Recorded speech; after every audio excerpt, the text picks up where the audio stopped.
praticamente è un'esibizione realistica a scopo benefico, che vuol dire che noi abbiamo instaurato una lotteria dove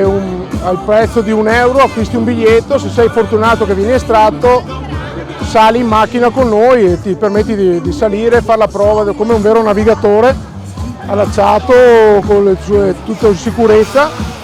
Innanzitutto ringrazio mio fratello che quest'anno si è dedicato anche lui a questa manifestazione, quindi siamo riusciti ad accontentare molte più persone avendo 3 macchine a disposizione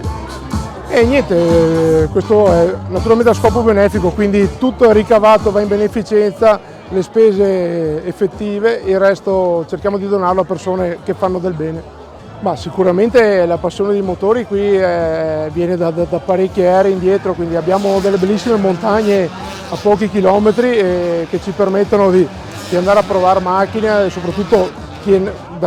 da piccolo praticamente si è trovato a vedere rally anche famosi a pochi chilometri da casa, e sicuramente tutto questo ha fatto aumentare la passione per questo sport.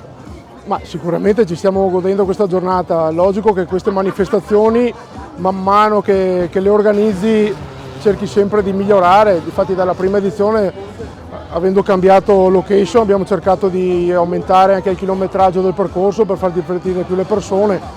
e sicuramente abbiamo trovato anche delle nuove iniziative da fare per la prossima edizione. Mi auguro che sia l'inizio di parecchie edizioni e riuscire a fare parecchie volte del bene.